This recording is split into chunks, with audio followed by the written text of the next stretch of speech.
So this is part of Savitri's long reply, final reply to death. And she's speaking about man and about the spiritual experiences that human beings can have when they begin to turn towards spirituality. On line 650 it says, "At last he wakes into spiritual mind." And then she describes the experiences that come. So I'm going to read on from line 658.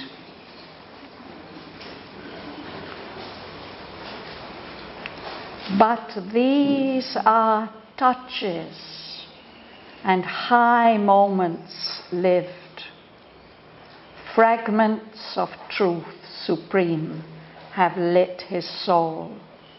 Reflections of the sun in waters still. A few have dared the last supreme ascent and break through borders of blinding light above and feel a breath around of mightier air, receive a vaster being's messages and bathe in its immense intuitive ray. On summit mind are radiant altitudes exposed to the luster of infinity, outskirts and dependencies of the house of truth, upraised estates of mind and measureless. There man can visit, but there he cannot live. A cosmic thought spreads out its vastitudes.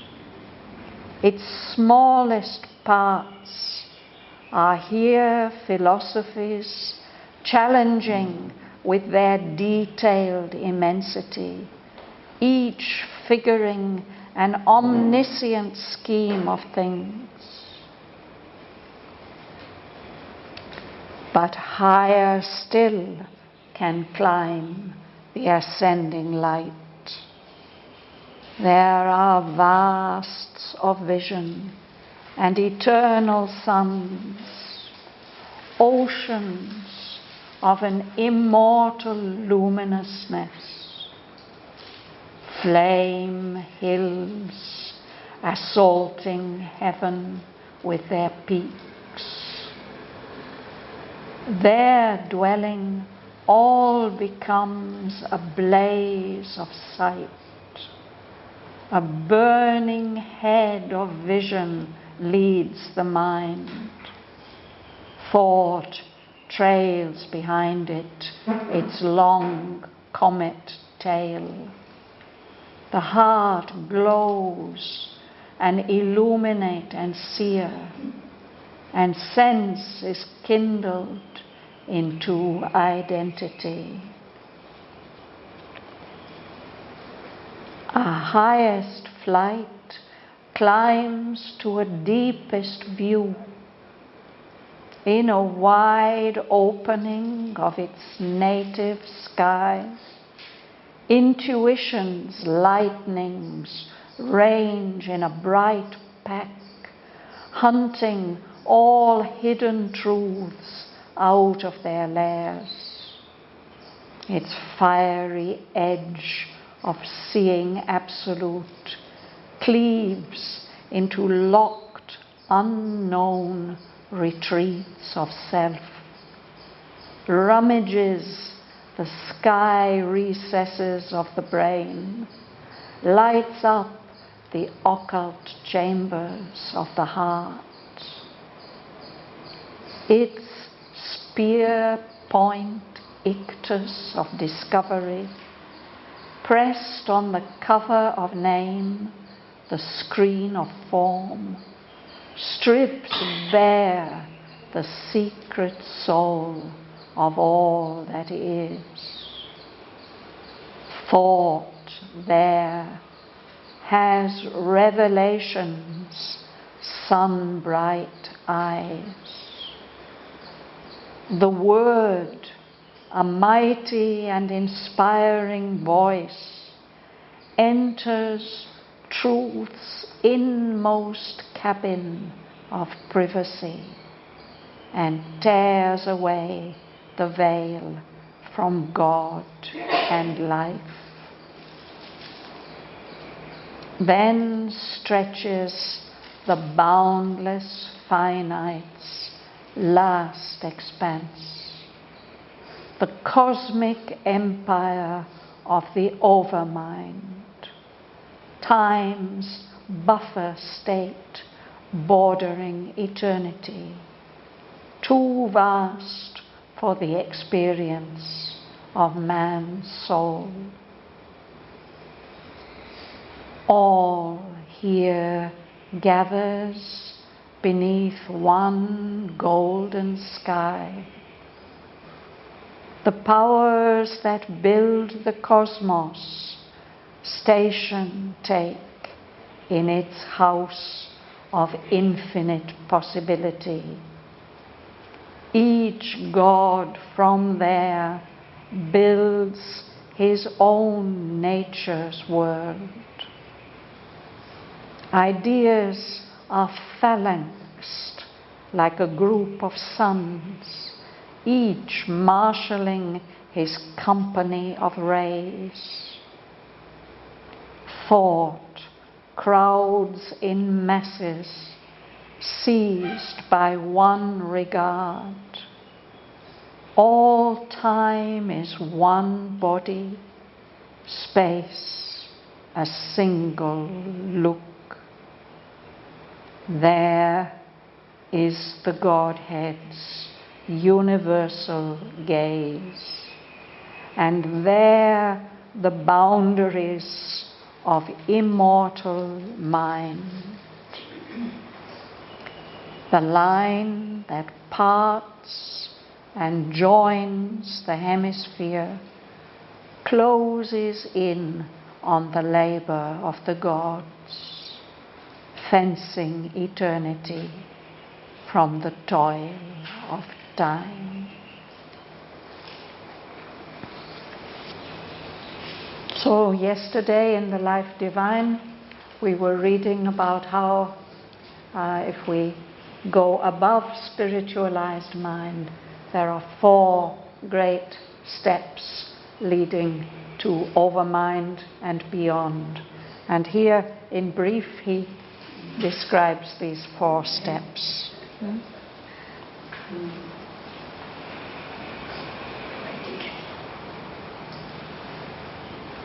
You'll start, Rosa? Yeah. But these are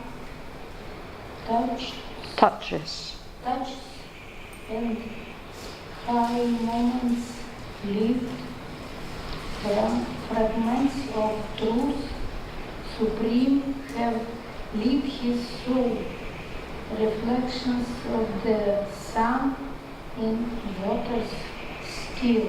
Yes. So he had given a brief description of what can be experienced when a human being wakes up into spiritual mind. Then he glimpses eternity, touches the infinite, meets the gods, feels the universe as his larger self. So, but these experiences, he now says, these are just touches. There may be high moments lived, no? fragments of the Supreme Truth have lit up the soul.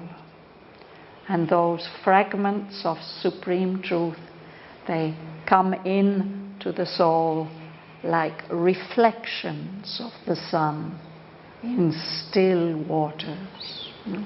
If his soul is still and calm, then the reflections, fragments of the truth can come like reflections. If you have the last supreme ascent and break through borders of bright light above and feel it and feel a breath around of mighty air, receive a vast being's messages and bath in its immense intuitive breath. Yes.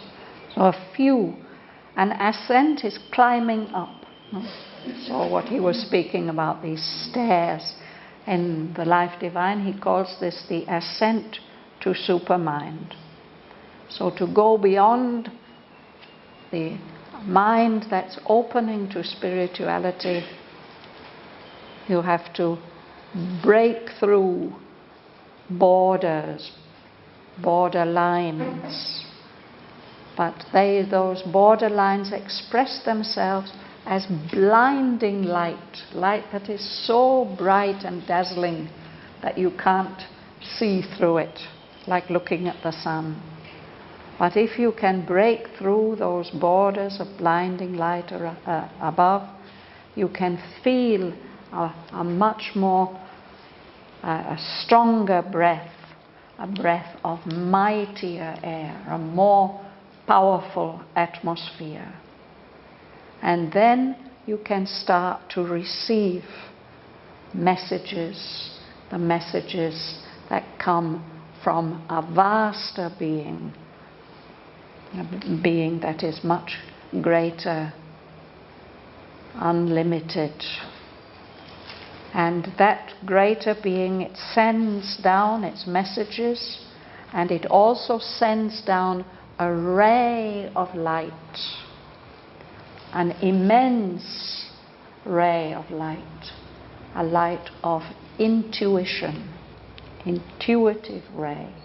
So you can sit under that and receive this light, bringing you the light of higher consciousness. Martin, will you read? Me? Yes, please.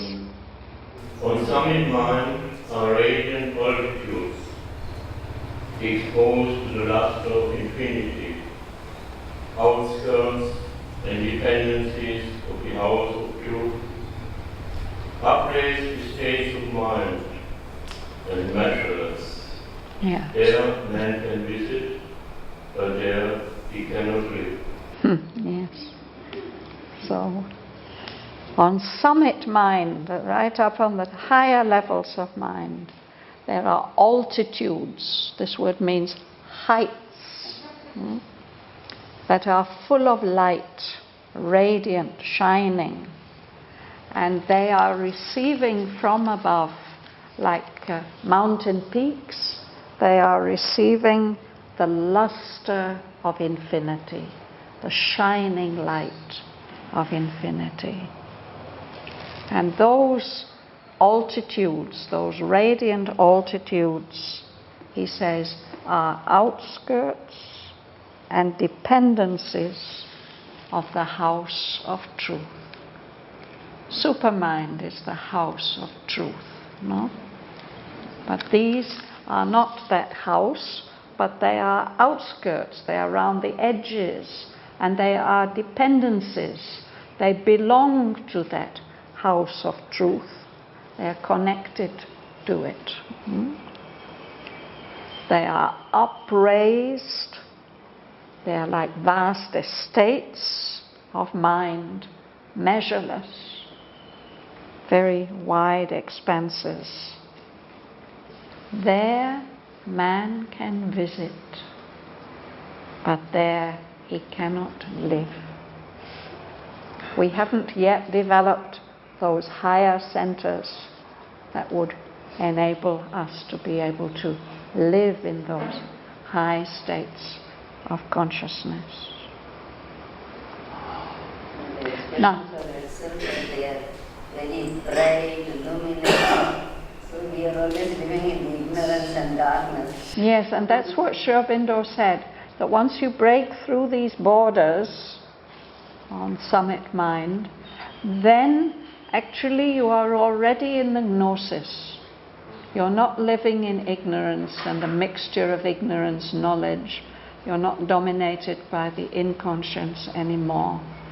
You've entered into these steps of self-revealing knowledge.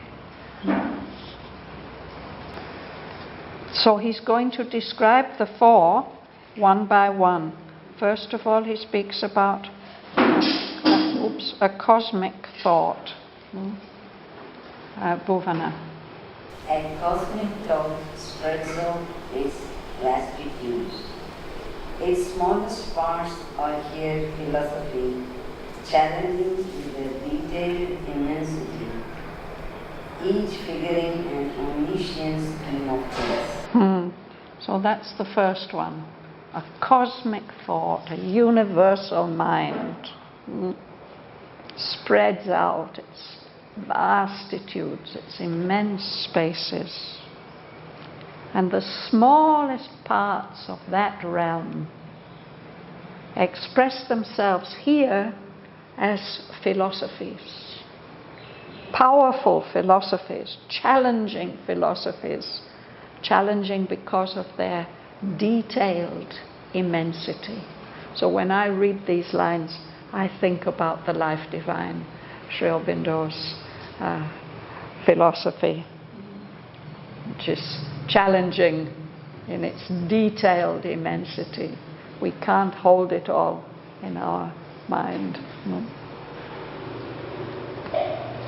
So, but there are other vast philosophies like that.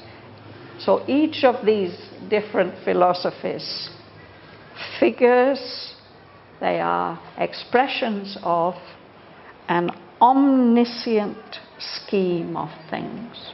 A scheme of things which is based on all knowledge. So that's the first step. Then the next one, Narendra. But higher still, and climb the ascending light, there are vast of vision and eternal suns, oceans of an immortal luminescence, as flame hills assaulting heaven with their peaks, their dwelling all becomes a blaze of sight. A burning head of vision leads the mind, thought trails behind it, its long comet tail. The heart glows and illuminate and sear, and sense is kindled into identity. Yes. So this seems to be a realm of powerful, glorious vision. There are vasts of vision, eternal suns, eternal lights of consciousness and energy and power. Oceans, unlimited oceans of an immortal luminousness. Hills that look like flames. Sometimes at sunset, if the setting sun lights up the high mountain peaks, they look as if they're made of fire. Flame hills, assaulting as if they're attacking heaven with their peaks. They are so high. So if one remains there, everything becomes a blaze of sight. The light is so intense. So it's as if the mind is being led, almost the picture is like a comet. The comet goes, the head goes, and then there's the long tail behind. So a burning head of vision leads the mind, and thought trails behind it, its long comet tail. It's that shining brilliance that leads the mind, and then this gets expressed in thoughts, which the further away they are from the burning head of vision, the less bright they are. And that brightness comes into the heart also. The heart glows with warmth and light. It's as if it develops its own power of knowledge. It becomes a seer, an illuminate, one who has the higher knowledge. And sense, all the senses are as if set on fire, as if they are part of this one burning fire. Sense is kindled. To kindle means to light a fire. Everything takes fire and becomes one with all that it sees. Suresh. The highest flight climbs to the deepest view in a wide opening of its native sky. In intuitions, lightnings range in a bright path, hunting all hidden truths out of their layers. Its fiery edge of seeing absolute caves into black, unknown radiates of self, plumage of sky, recesses of the brain, lights of the acute chambers of the heart. Its fair point is Ictus of discovery, processed on the cover of name, the screen of streets where the secret soul of all that is. So this is about intuition, about the realm of intuition. Intuition is the power that allows us to see into things directly. So he describes its action as like the action of a flash of lightning. But there's not only one flash of lightning, there's many flashes of lightning. And they go together like a pack of hunting dogs. No?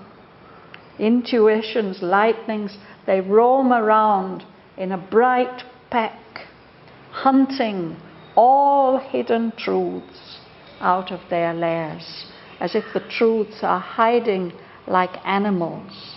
An animal's lair, it's the secret, safe place where it goes to hide. No? And a pack of wolves or hunting dogs, they will sniff out those hiding places.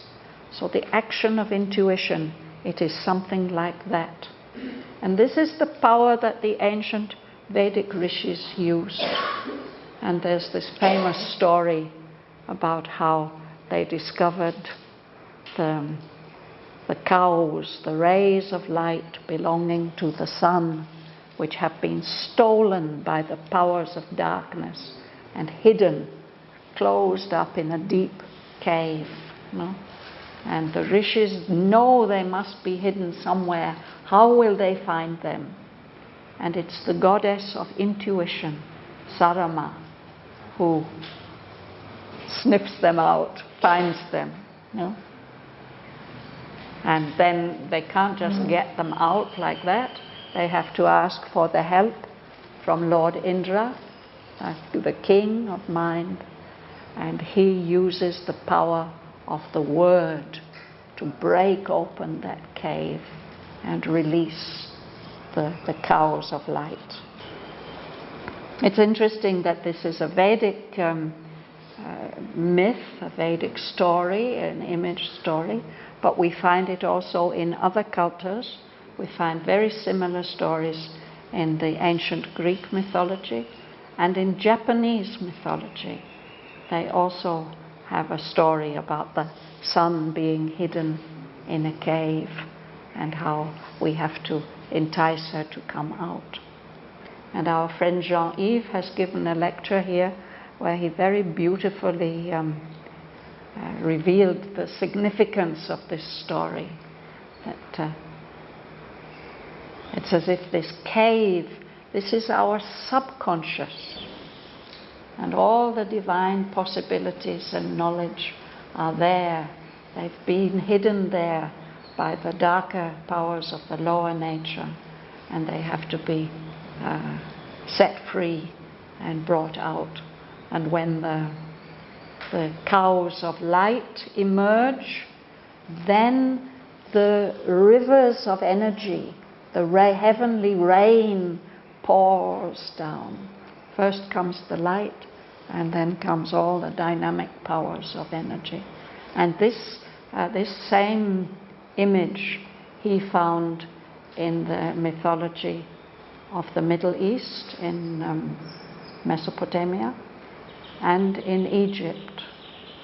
So it's very, very interesting. Perhaps this was an ancient insight and story that was shared by many cultures in the early years of human history. So here, Aurobindo is speaking about that power of intuition. Yes. There's a speech between two people, and one of them says, I asked him to do this, and the other says, but I thought I should do this way. He's saying like that. And the first guy says, I never asked you to think. So, is this possible in our world? Not to think. Yeah. Well, thought is the power that human beings represent. We are mental beings. And our highest power of thought is the pure reason. So what Aurobindo tells us is that in order to help the evolution forward, we will have to go beyond reason. But Mother warns us, she said, until you've really developed the power of intuition so that you can rely on it, the way that you can rely on your reason, please don't give up the reason. Don't do it. Otherwise you will become unreasonable. You will become irrational. And that's not wished for at all. So these developments, they have to happen in human beings in the future, but we shouldn't be in too much of a hurry to give up the God-given light of reason. So let's go on with this sentence. So it's these lightnings of intuition. They are roaming around in a bright pack, hunting all hidden truths out of their hiding places. No? So it is the fiery edge of intuition. It's like an absolute sight. And that, like a flash of lightning, it cleaves, it cuts like a knife blade into locked, unknown retreats of self. That might be like this dark cave that we have inside us, our subconscious, our inconscious. There's all kinds of things hidden there. That light of intuition can cut in and find what is there. And when it gets there, or maybe in a different movement, it rummages. Do you know what is rummaging? When you've got a lot of jumble and you know there must be something good there, you rummage. You find your way through all that. No? So here it is that the intuition is rummaging through the sky recesses of the brain. The sky represents the mind. No? So there are hidden areas of the mind. And that lightning also lights up the hidden chambers of the heart. And when it comes like that, a flash, it's like a spear with a sharp point. And that sharp point presses to open things up.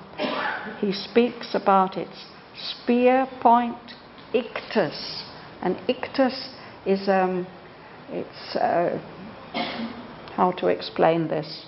It's actually a mark in writing which shows you where the stress, where the pressure is to be put. No? So Aurobindo uses it as a symbol for this spear point of knowledge which presses until something opens up, something gets discovered. That spear point, that pointing point gets pressed on the cover of name. We give names to things.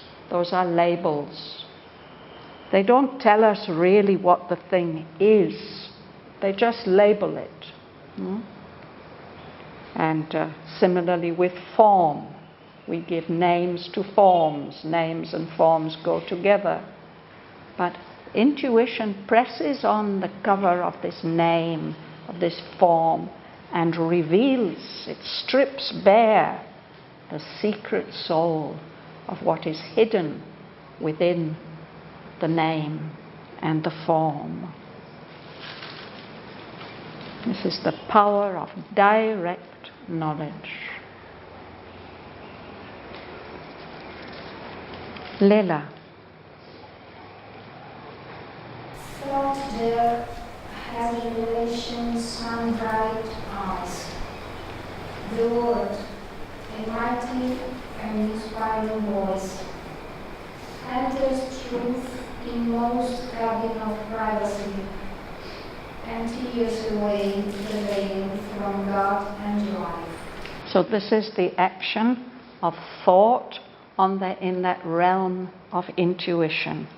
There, thought has eyes that are bright like suns, that can reveal hidden secrets. And the power of the word is there like a mighty and inspiring voice which can enter into the very heart of the truth, enters truth's inmost cabin, as if truth hides in a little house somewhere, in its cabin of privacy. And the power of intuition tears away the veil that covers God and God in life. This way it can reveal the hidden secrets. So that's the level of intuition.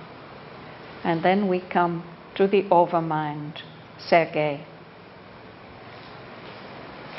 That's gracious, the boundless greatness, finite philosophy expanse, the cosmic empire of the overmind, time's water state, water eternity, too vast for the experience of man's soul. So that's the highest step. He says it's the last expanse of the boundless finite. That is the universe. The universe is finite, but there's no end to it. Aurobindo uses this phrase, boundless finite, and I think that Einstein has used the same expression for our universe. It's as if, it's finite, it's not infinite, and yet it's boundless. We can't find the end of it. And of course, when Aurobindo is speaking about the universe, the cosmos, he's not speaking only about the material universe. He's speaking about the universe of all the planes of existence. So he says the last expanse is the cosmic empire of the overmind. And he says that is like a buffer state. A buffer state. Now I have to tell you some history. I suppose about 150 years ago, the Russian Empire was expanding and the British Empire was expanding, and they didn't want to come into conflict. So they left the Afghan states, these difficult areas north of the western Himalayas. They kept them as a buffer state so that they didn't have to have borders with each other. So here he's saying a buffer state between the universe and eternity, the transcendent realm. This is the overmind, yes. And this overmind is too vast for the experience of man's soul. And now he's going to describe the overmind. Ganga Lakshmi.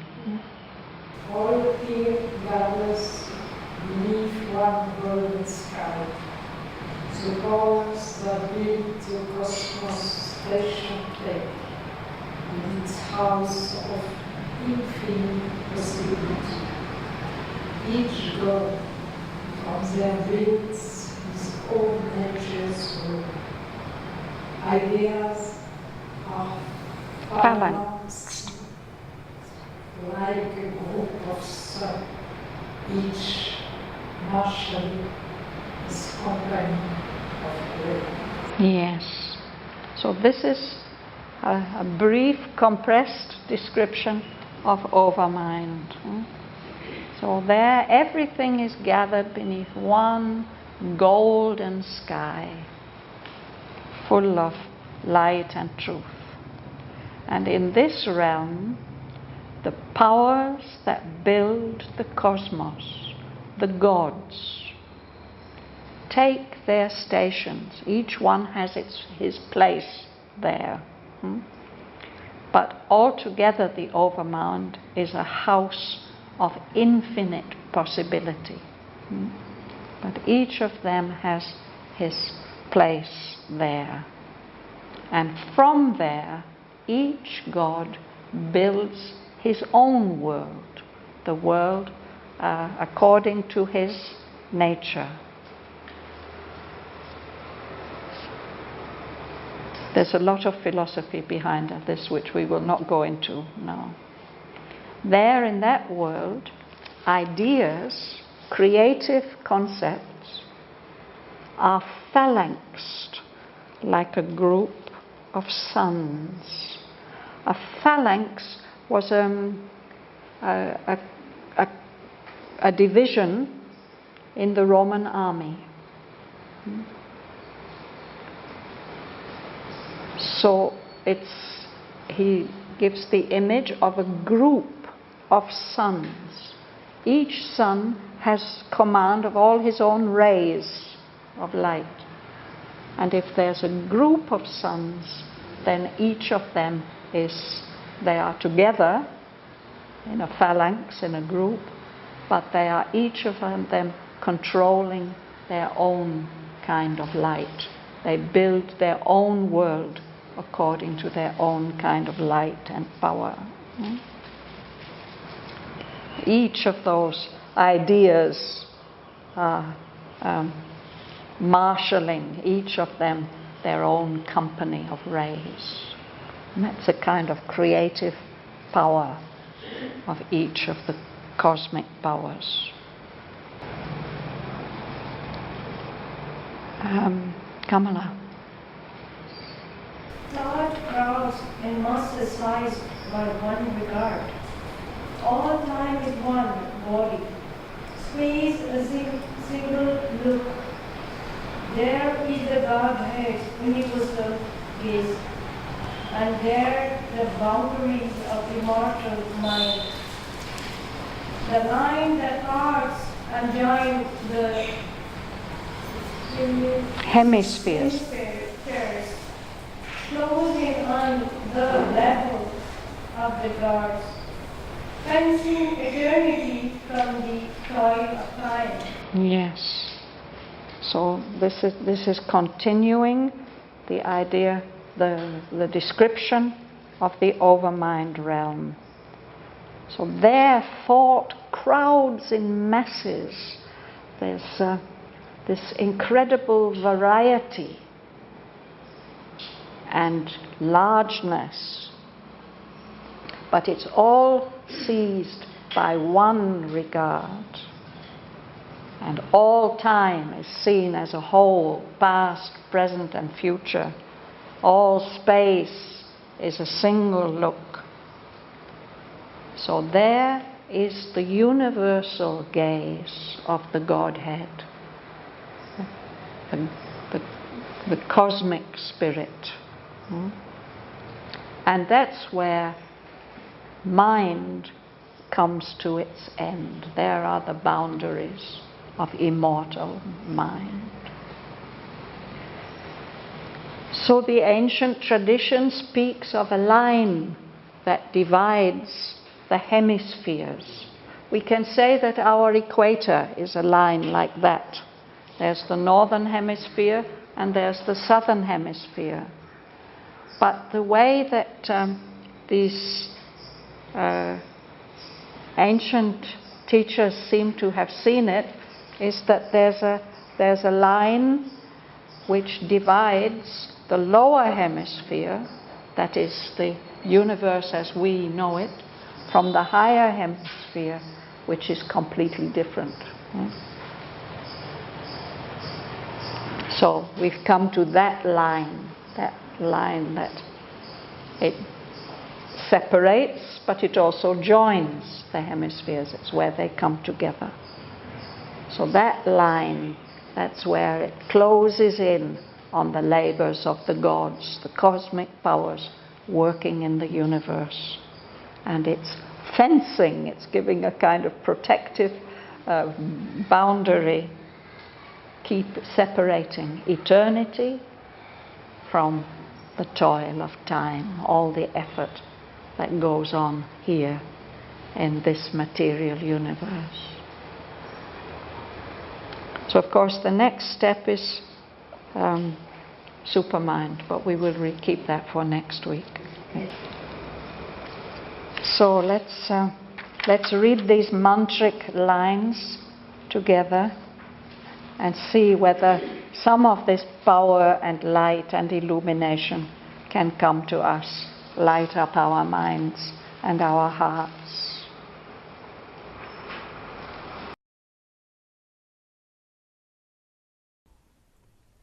But these are touches and high moments lived.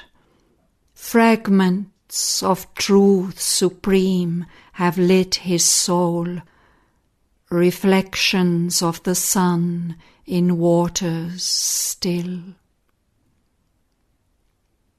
A few have dared the last supreme ascent and break through borders of blinding light above, and feel a breath around of mightier air. Receive a vaster being's messages and bathe in its immense intuitive ray. On summit mind are radiant altitudes exposed to the luster of infinity, outskirts and dependencies of the house of truth, upraised estates of mind and measureless. There man can visit, but there he cannot live. A cosmic thought spreads out its vastitudes. Its smallest parts are here philosophies challenging with their detailed immensity, each figuring an omniscient scheme of things. But higher still can climb the ascending light. There are vasts of vision and eternal suns, oceans of an immortal luminousness, flame hills assaulting heaven with their peaks. Their dwelling all becomes a blaze of sight. A burning head of vision leads the mind. Thought trails behind it its long comet tail. The heart glows, an illuminate and seer, and sense is kindled into identity.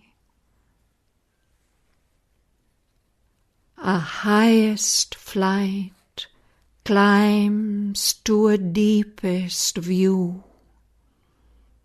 In a wide opening of its native sky, intuition's lightnings range in a bright pack, hunting all hidden truths out of their lairs.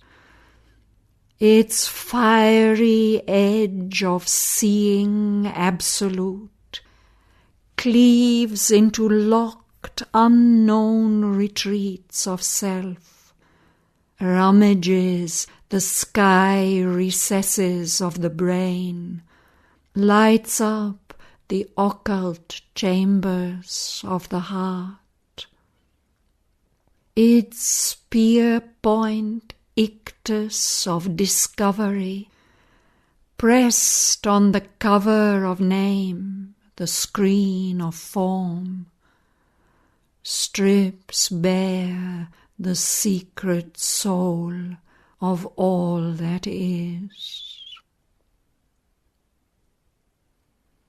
Thought there has revelation's sun-bright eyes.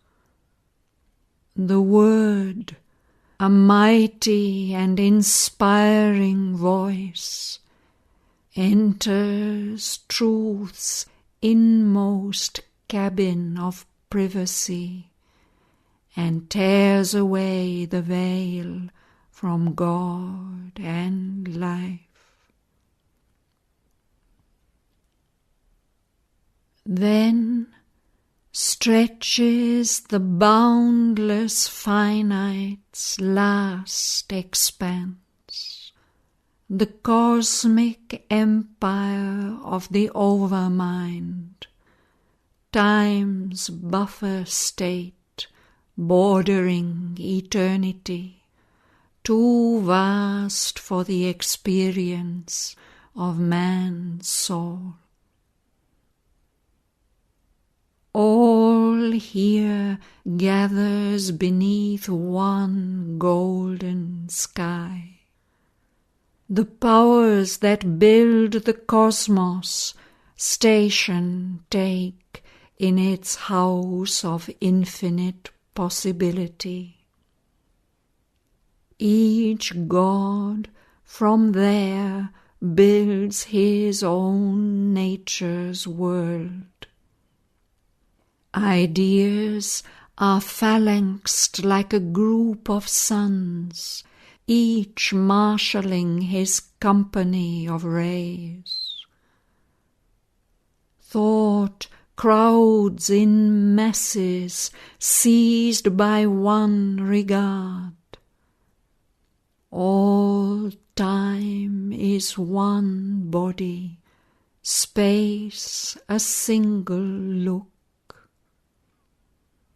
There is the Godhead's universal gaze, and there the boundaries of immortal mind.